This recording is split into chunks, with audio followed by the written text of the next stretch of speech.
Chapter 30. And when Rachel saw that she bare Jacob no children, Rachel envied her sister, and said unto Jacob, Give me children, or else I die. And Jacob's anger was kindled against Rachel, and he said, Am I in God's stead, who hath withheld from thee the fruit of the womb?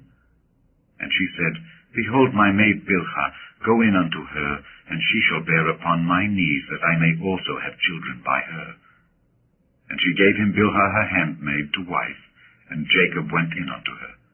And Bilhah conceived, and bare Jacob a son. And Rachel said, God hath judged me, and hath also heard my voice, and hath given me a son. Therefore called she his name Dan. And Bilhah Rachel's maid conceived again, and bare Jacob a second son.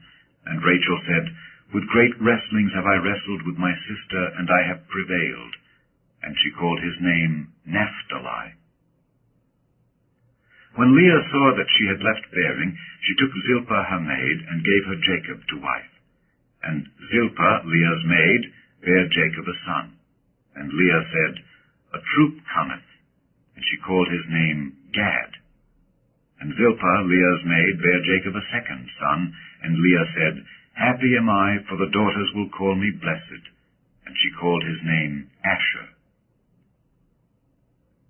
And Reuben went in the days of wheat harvest, and found mandrakes in the field, and brought them unto his mother Leah.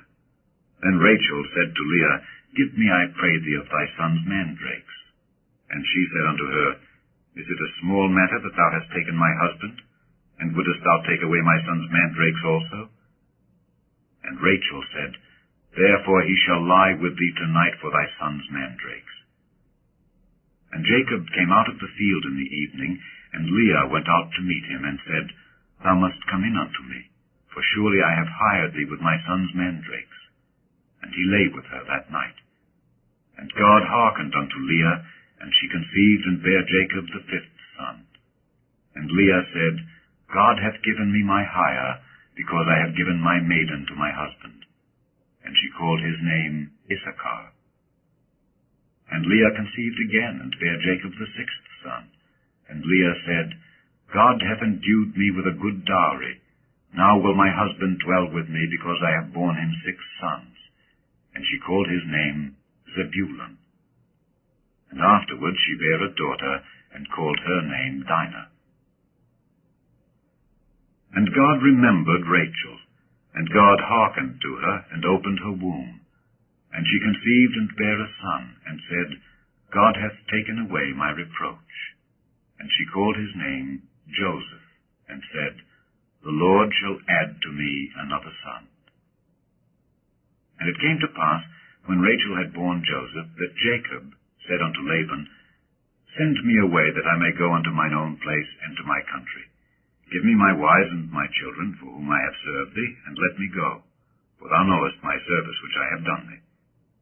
And Laban said unto him, I pray thee, if I have found favor in thine eyes, tarry, for I have learned by experience that the Lord hath blessed me for thy sake.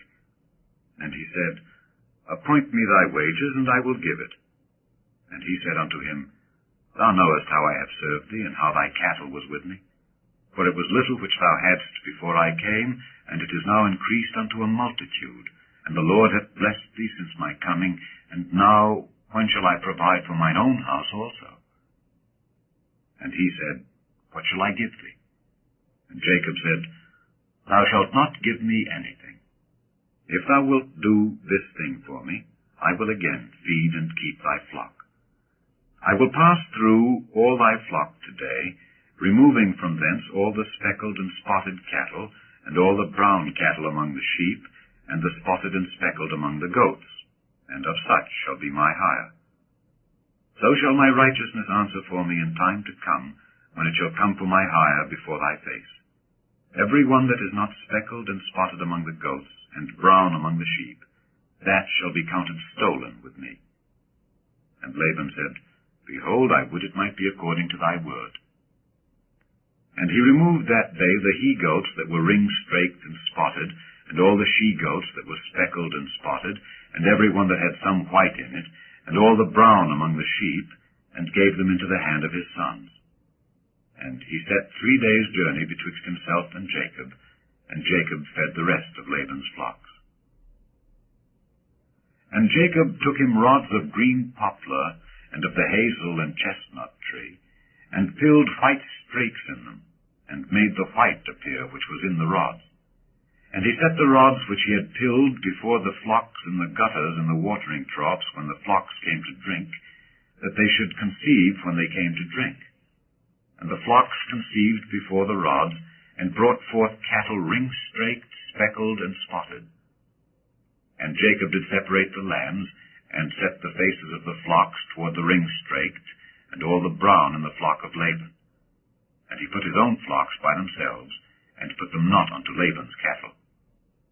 And it came to pass, whensoever the stronger cattle did conceive, that Jacob laid the rods before the eyes of the cattle in the gutters, that they might conceive among the rods.